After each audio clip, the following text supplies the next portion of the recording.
우리가 사도행전 4장 22절까지 우리가 지난 시간에 공부를 했는데요. 베드로와 요한이 성전에서 가르치고 있는 동안에 성전 맡은 자들과 사두개인들이 또 관리들이 찾아와서 그 사도들에게 이렇게 말을 했습니다. 너희가 무슨 권세로 누구의 이름으로 이것을 말하느냐. 그렇게 말한 다음에 베드로가 놀랍게도 전혀 굴하지 않고 두려워하지 않고 예수 그리스도의 이름과 온전히 오랫동안 예언되어 왔던 그 예언이 바로 예수 그리스도를 통해서 이루어진 것이다라는 것을 설교를 하니까 이 사두개인들과 관리들이 깜짝 놀랐습니다. 이 사람이 분명히 배우지 못한 사람인데 어디로부터 이런 학식을 가지게 되었는고. 그렇게 말한 다음에 바로 옆에서 뛰고 있는 표적이 된 날 때부터 걷지 못했던 사람을 보고는 아무런 말도 하지 못하게 되었습니다. 그래서 결국에는 그들을 하루 감옥에 가두어 두었다가 내어 보내어 주게 되었죠. 내보내주면서 했던 이야기가 뭡니까 여러분? 이 사두개인들이 사도들을 협박했지 않습니까?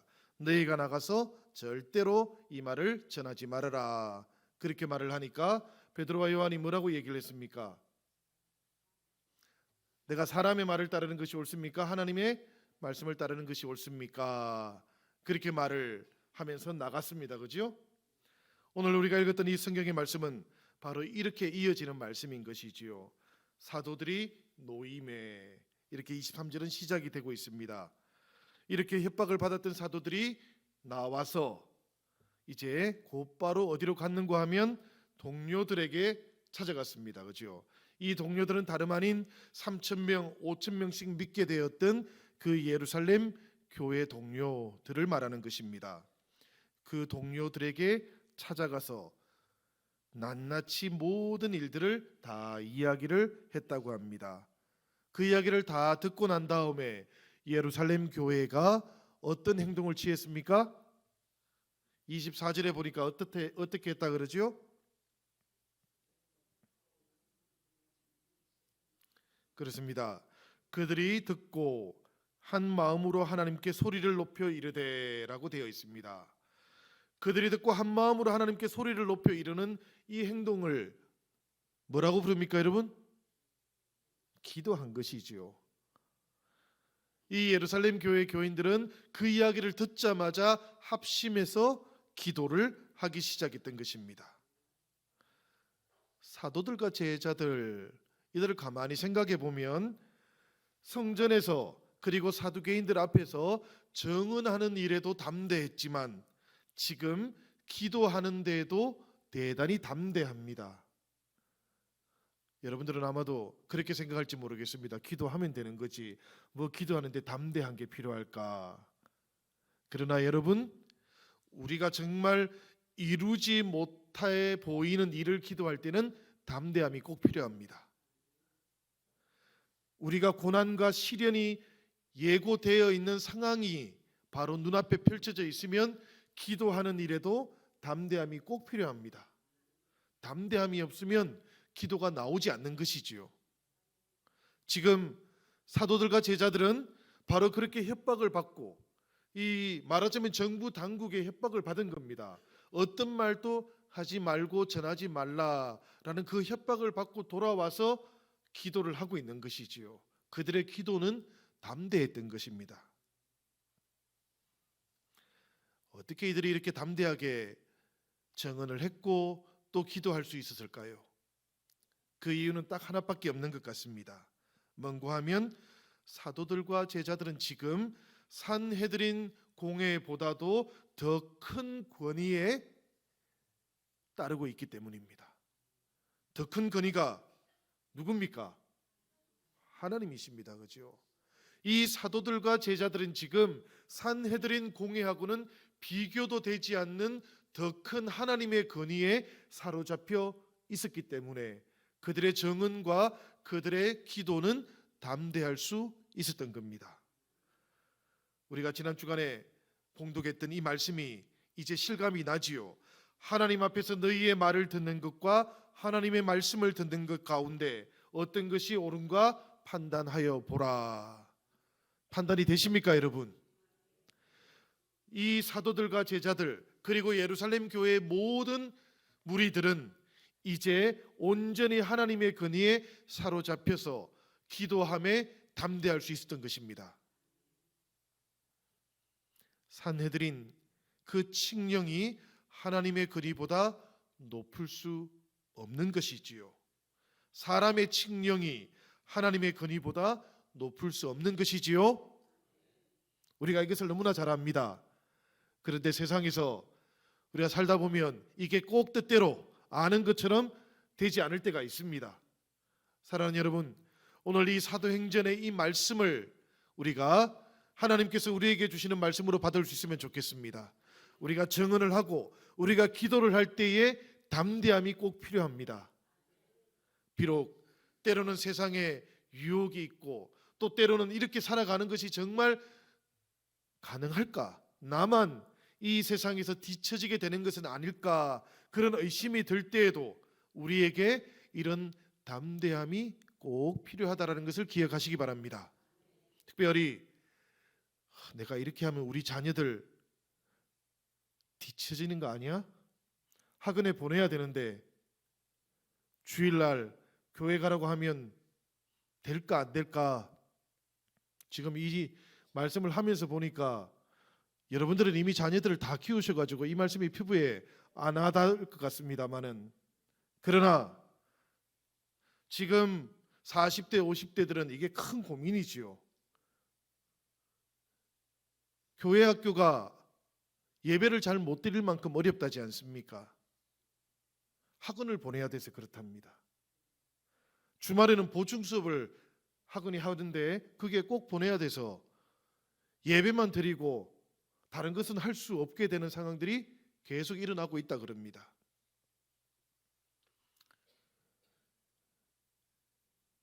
교회를 이렇게 지켜가도 되는 것인지 잘 모르겠습니다, 여러분. 우리가 세상과 신앙 사이에서 어떤 담대함이 필요한 지점이 아니겠는가, 그런 생각이 듭니다. 꼭 우리의 자녀들의 이야기만은 아닐 겁니다. 우리도 일상을 살아가다 보면 자주 이런 선택의 기로에 서게 될 때가 있을 겁니다. 사랑하는 여러분, 그럴 때마다 우리가 담대하게 기도할 수 있기를 바랍니다. 담대하게 하나님의 권위에 우리가 사로잡혀 있을 수 있기를 바랍니다.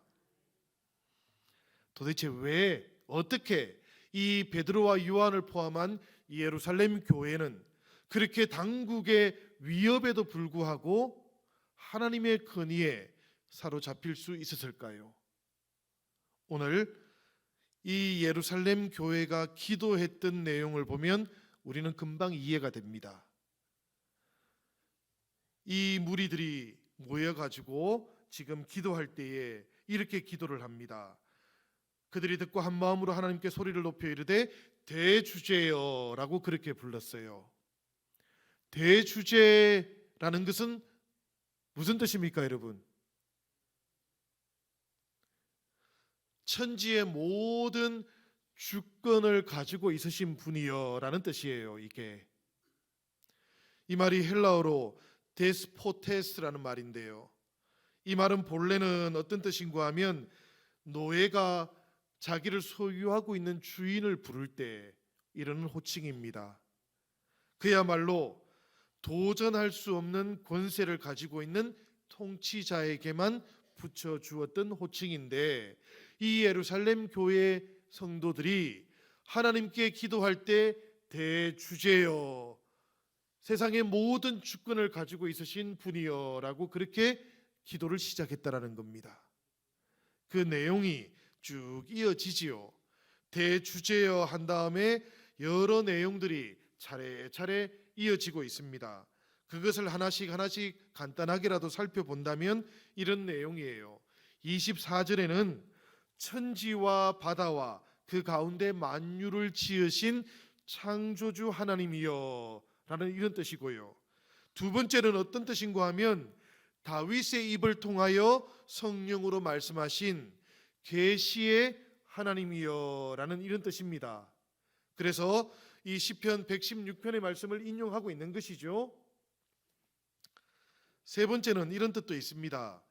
헤롯과 빌라도, 이방 사람들과 유대인들, 적대자들까지도 하나님의 권능과 뜻 가운데 예정하신 일들을 행하도록 하시는 역사의 주가 되시는 하나님, 대적이 되시는 그 왕들, 이방의 권력들조차도 하나님이 예정하신 그 모든 일들을 이루기 위해서 사용하시는 역사의 주인이 되시는 하나님이여, 이렇게 부르는 거예요. 예루살렘 교회 성도들이 지금 모여서 하나님께 기도하면서 대주제시여 이렇게 기도할 때 내용이 이렇다는 이야기입니다. 창조의 하나님, 계시의 하나님, 역사를 주관하시는 하나님, 역사를 주관하시는 하나님이시니까 자신들을 지금 위협하고 있는 세상의 권력을 가지고 있는 그 주권자들, 통치자들, 그들의 위협이 있다 할지라도 성도들이 지금 위협을 받겠습니까? 안 받겠습니까? 떨리겠습니까? 안 떨리겠습니까? 이분들은 최소한 안 떨렸습니다, 여러분. 우리는 떨릴까요? 안 떨릴까요? 안 떨리시죠? 역사의 대주제가 되시는 하나님, 그분이 우리의 하나님이시면 안 떨려야 정상입니다. 천지를 창조하신 하나님, 그분이 우리가 기도하는 하나님이시라면 안 떨려야 정상입니다. 이게 떨리면, 이게 두려워지면 어떤 결과가 생기는가 하면 우리가 믿고 있는 하나님이 세상의 주권자들보다 못하다고 인정하는 겁니다. 사랑하는 여러분, 쉬운 일은 아닐지라도 이런 고백과 이런 결단이 우리에게 있어야 될 줄로 믿습니다. 이것이 예루살렘 교회 성도들이 가지고 있었던 담대함의 이유였습니다. 이분들이 이 데스포테스, 대주제시여라고 불렀던 그 하나님께 기도했던 내용이 차례차례 나오고 있어요. 어떤 기도를 했는지 한번 살펴보겠습니다. 오늘 첫 번째 29절에 보면 나오는 말씀인데요, 그들이 어떤 기도를 했는지 제가 읽어보겠습니다. 주여, 이제도 그들의 위협함을 굽어 보시옵고, 이렇게 되어 있습니다. 말씀이. 이 말씀을 보면 그들을 위협하고 있는 세상의 주권자들을 심판해 주십시오라고 그렇게 기도하지 않았어요. 위협이 중단되어서 교회가 평강과 안전을 누리도록 해 주십시오라고 기도하지도 않았습니다. 오직 하나님께서 살펴봐 주시옵소서, 이렇게 기도했어요.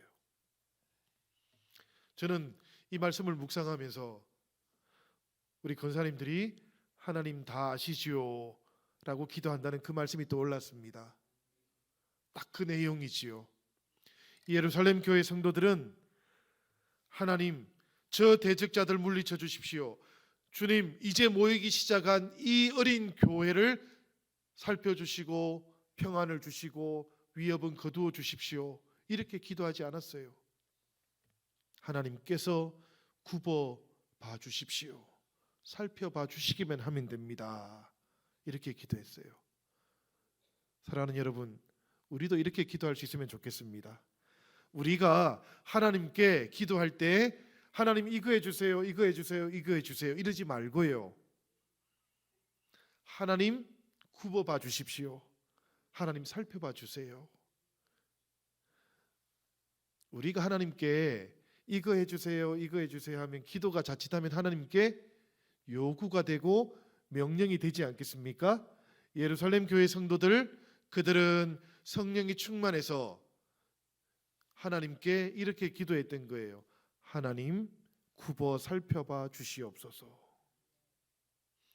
하나님께서 굽어 살펴봐 주시기만 하면 우리에게 필요한 것들이 다 이루어지지 않겠습니까? 하나님께서 우리를 살펴봐 주시기만 하면 우리에게 가장 좋은 것이 예비되지 않겠습니까, 여러분?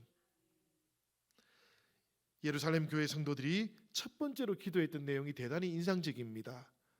하나님, 살펴봐 주시옵소서. 두 번째는 어떤 내용인가 하면 하나님께서 종들로 하여금 담대히 공회의 금지령에 방해받지 않고 그들의 위협을 두려워하지도 않고 그분의 말씀을 전할 수 있게 해주십시오. 이렇게 기도했습니다. 여러분, 지금 산헤드린 공회가 그들을 내어보내면서 뭐라고 했습니까?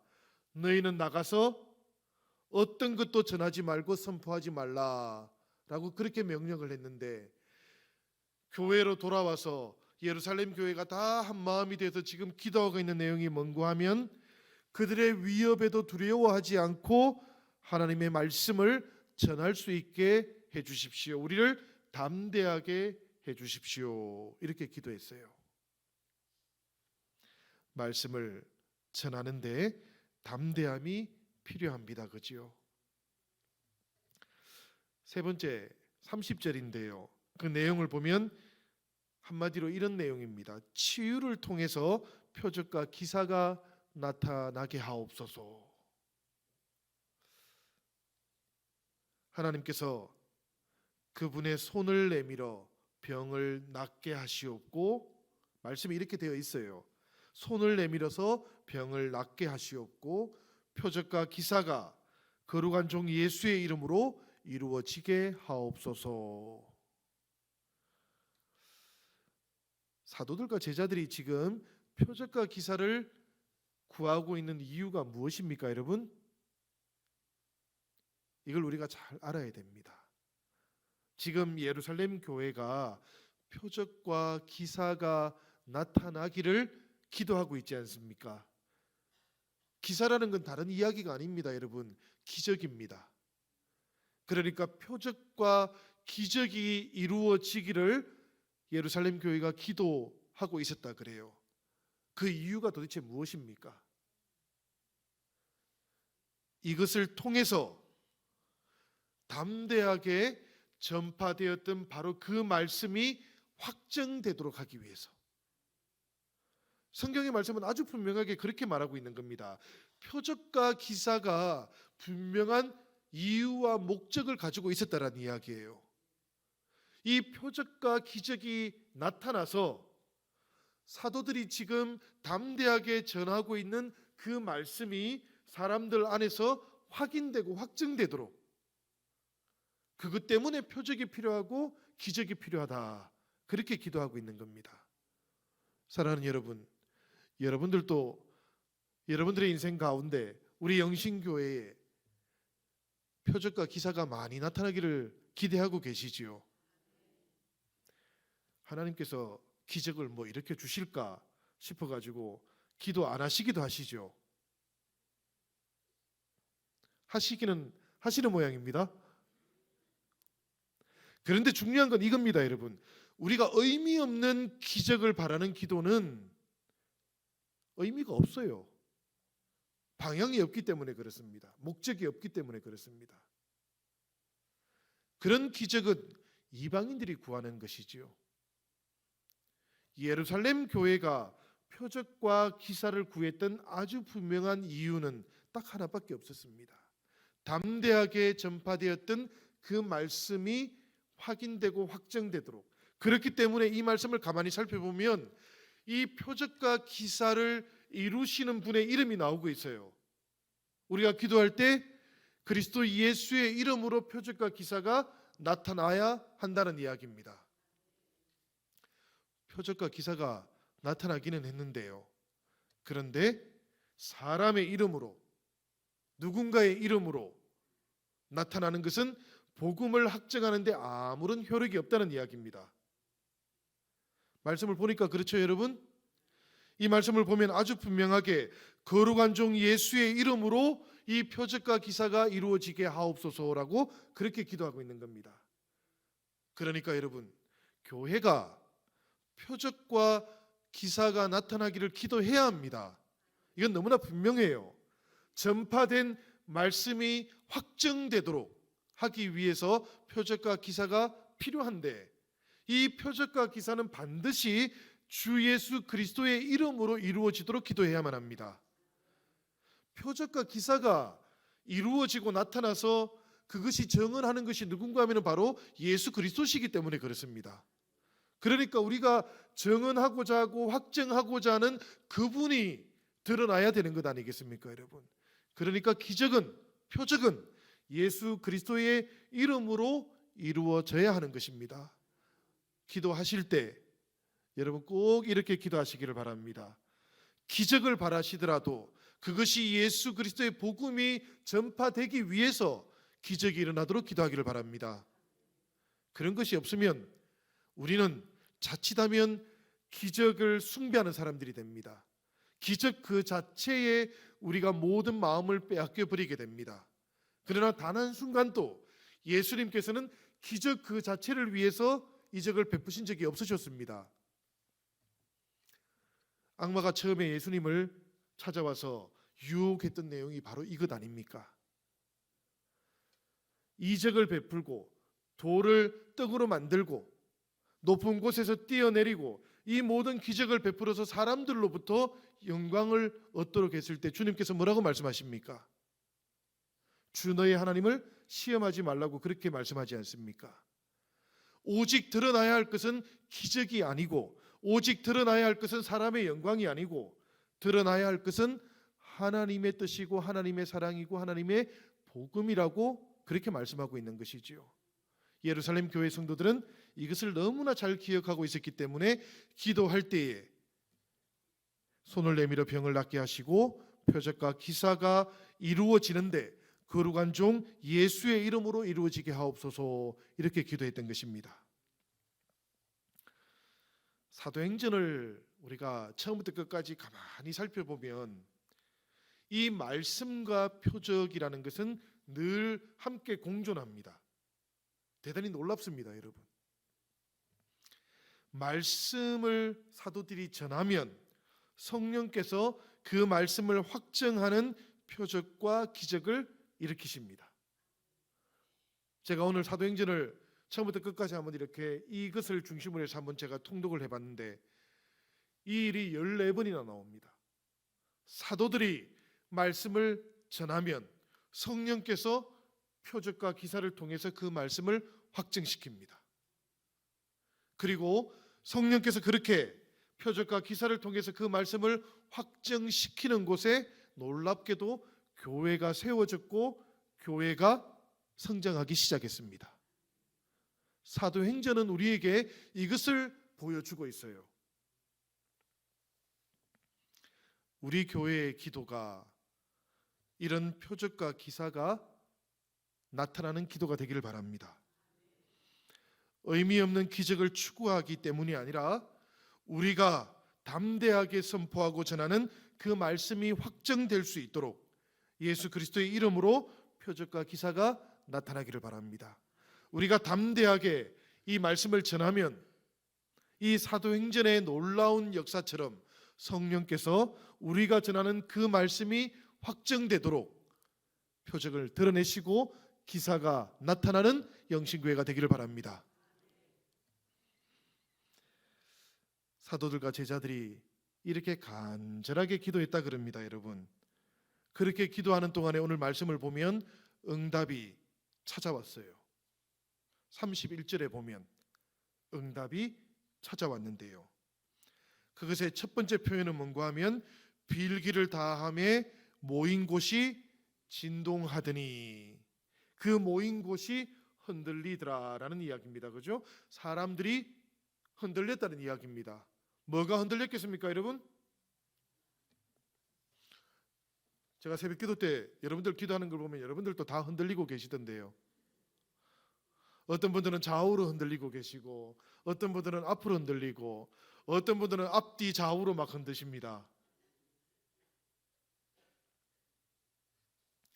성령께서 사람들의 그 깊은 영혼을 흔드셨겠지요. 그런데 여러분, 성령께서 그렇게 찾아오셔가지고 응답하시고 그 성도들의 영혼을 흔들었기 때문에 이 사도들과 제자들은 산헤드린의 그 모든 압박에도 불구하고, 그 모든 시대의 압박에도 불구하고 흔들리지 않는 사람들이 되었습니다. 하나님께서 우리의 영혼을 흔들어 주셨기 때문에 성도들은 시대 가운데에서도 흔들리지 않는 사람들이 되는 겁니다. 사랑하는 여러분, 저는 이 응답이 참 좋습니다. 여러분들도 하나님 때문에 영혼이 흔들리는 사람들이 되기를 바랍니다. 하나님께서 응답하셔서 세상에 너무나 튼튼하게 뿌리를 내리고 있는 그것이 좀 흔들리면 좋겠습니다. 믿는 사람들이 믿지 않는 사람들처럼 세상에 너무나 뿌리를 굳게 내려가지고 어떤 성령의 바람이 불어와도 흔들리지 않으면 이거 얼마나 심각한 문제입니까? 말씀을 아무리 들어도, 말씀을 아무리 읽어도 영혼이 흔들리지 않으면 얼마나 심각한 일입니까, 여러분? 오늘 예루살렘 교회 성도들, 성령께서 임하시고 성령께서 흔들어 주시니까 그들이 다 진동했다 그럽니다.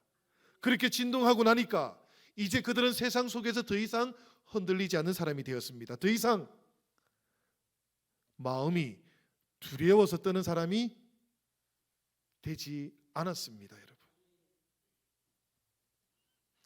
이거 성령의 응답 맞지요?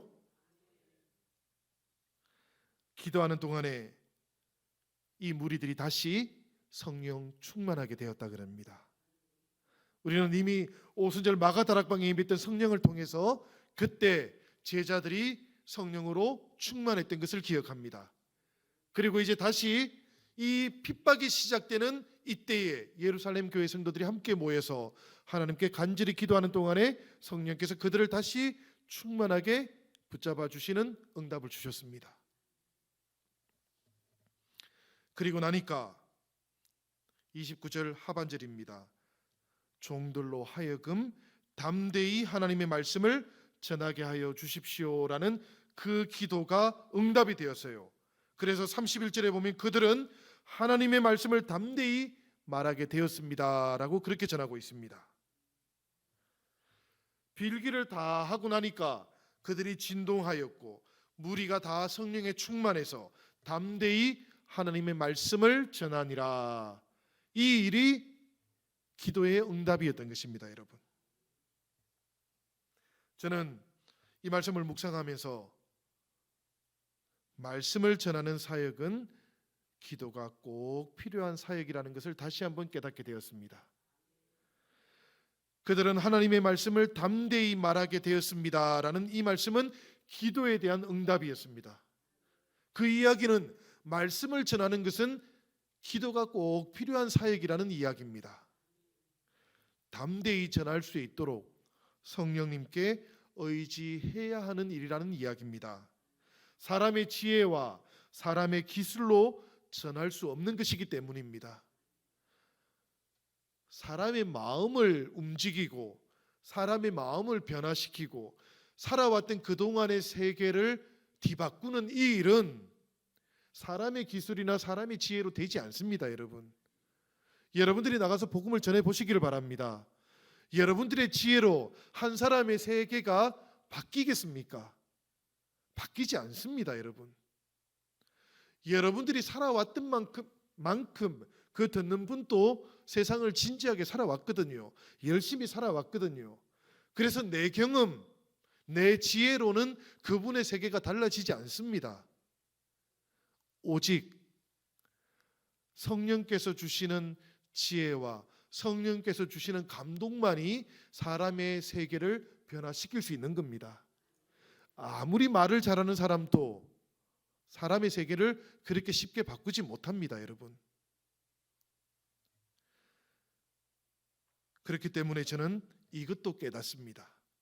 말하는 사람뿐만 아니라 듣는 사람도 성령님께 의지해야 하는 것이다. 말씀을 전하는 일은 말하는 사람의 기능만 필요한 것이 아니지요. 말하는 사람의 그 말을 듣는 사람, 그 들음도 꼭 필요한 것입니다. 그죠? 듣는 이도 말씀하시는 성령님께 들을 수 있도록 준비되어 있어야 한다는 이야기입니다. 우리가 하나님의 말씀을 참 많이 듣습니다. 제가 생각해 보니까 제가 하나님의 말씀을 참 많이 이 강단에서 전하거든요. 그러니까 여러분들은 많이 듣지 않겠습니까? 그런데 저를 통해서 성령님께서 말하지 아니하시면 그 말씀이, 말해지는 말씀이 하나님의 말씀이 될 수가 없지 않겠습니까?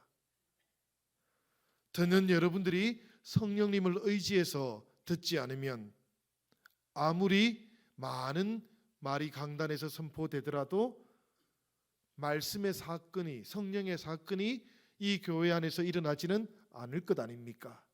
그러니까 말하는 사람도 듣는 사람도 함께 기도해야 하는 사역이 바로 말씀을 전하는 사역인 줄로 믿습니다. 저는 우리 영신교회가 이렇게 말씀을 전하고 듣는 이 역사가 일어나는 교회가 되기를 바랍니다. 네 번째 응답이 있었어요. 그게 뭔가 하면 치유에 대한 응답인데, 치유가 일어나서 표적과 기사가 많이 일어나기를 기도했지 않습니까? 주 예수 그리스도의 이름으로 이루어지기를 기도했는데 오늘 우리가 읽었던 본문에는 나오지를 않습니다, 여러분. 그 기도의 응답이. 그런데 사도행전 5장 12절에 가보면 사도들의 손을 통하여 민간에 표적과 기사가 많이 일어났다라고 그렇게 기록이 되어 있어요. 사도행전의 모든 역사들은 바로 이 예루살렘 교회가 기도했던 표적과 기사가 어떻게 성령을 통해서 일어났는가를 우리에게 알려주고 있는 책이기도 합니다. 저는 이 예루살렘 교회가 하나님 앞에서 간절히 기도하면서 응답받았던 이 모든 내용들이 우리 교회를 통해서도 이루어질 줄로 믿습니다. 그들도 기도했고 우리도 기도하지 않습니까, 여러분? 우리가 하나님께 간절히 기도하고 하나님께서 우리에게 주시는 이 생명의 말씀을 우리가 담대하게 전한다면 바로 이 기도의 응답들이 우리 교회를 통해서도, 이 시대의 성도들을 통해서도 이루어질 줄로 믿습니다. 31절에 그들은 이제 성령이 충만하게 되었습니다. 사도들과 제자들, 예루살렘 교회는 성령이 충만해지고 나니까 말뿐만 아니라 행동에서도 성령의 충만함이 드러났습니다. 정언하는 것뿐만 아니라 사랑하는 것에서도 성령의 충만함이 드러나게 되었습니다. 여러분 한번 기억해 보시기를 바랍니다. 처음에 성령이 오신 후에 성령 충만한 공동체의 특징이 사도행전 2장 42절에서 47절까지 자세히 나와 있어요. 우리가 그 말씀을 한번 같이 읽어보도록 하겠습니다. 굉장히 길지만 우리가 한번 읽어보면 좋겠습니다. 다 같이 시작. 그들이 사도의 가르침을 받아 서로 교제하고 떡을 떼며 오로지 기도하기를 힘쓰니라.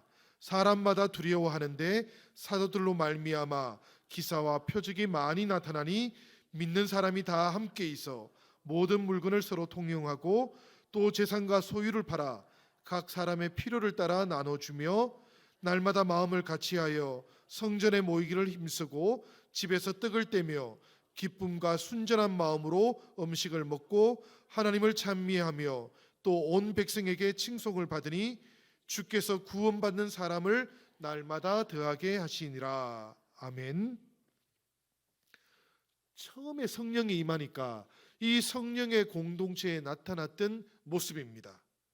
그런데 지금 사도행전 4장에서 다시 성령으로 충만해진 사도들과 제자들, 그들은 똑같이 한 마음과 한 뜻이 되어서 모든 물건을 서로 통용하고 자기 재물을 조금이라도 자기 것이라고 하는 이가 없게 되었다고 32절과 33절은 그렇게 기록하고 있어요.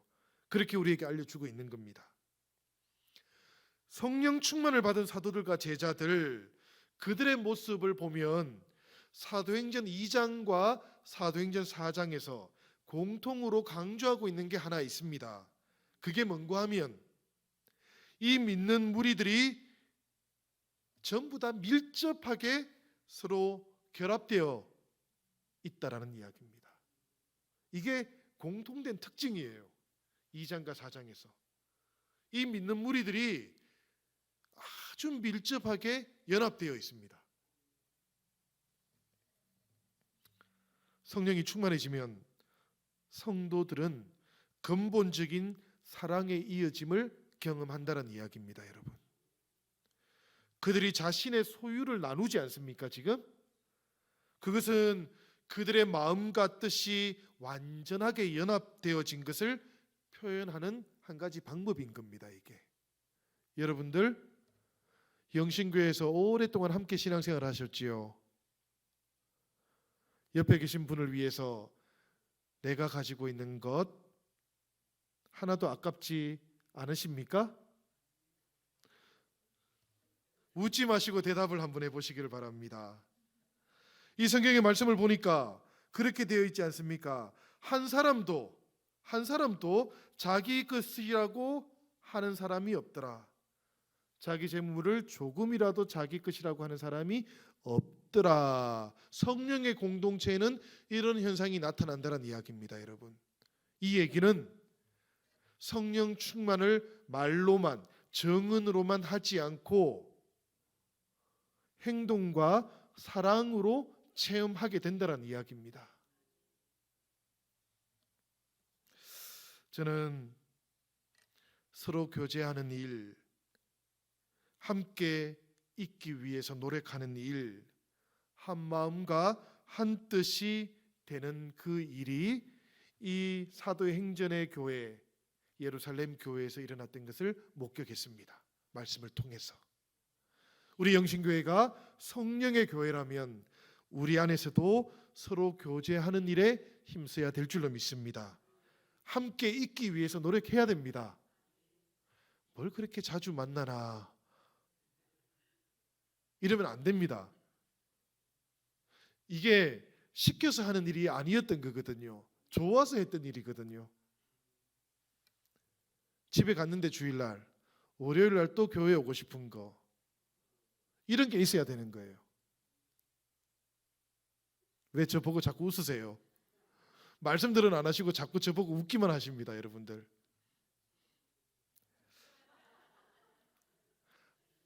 한 마음과 한 뜻이 되는 게 즐거웠던 사람들이에요, 이분들은.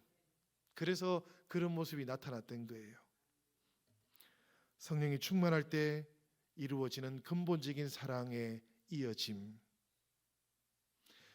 저는 초대교회 성도들이 아마도 좀 문헌들을 살펴보니까 그래요.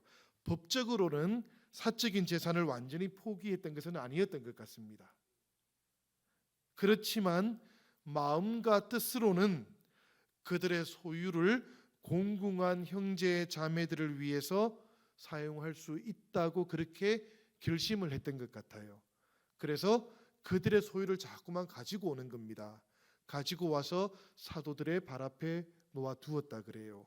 그리고는 필요한 대로 가지고 가서 사용하도록 했기 때문에 이 예루살렘 교회 안에는 가난한 사람이 단 한 사람도 없게 되었다라고 그렇게 얘기하는 거죠.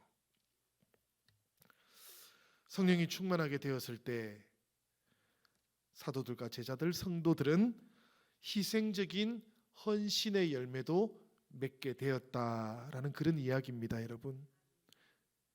성령이 없으면 이게 아까워요.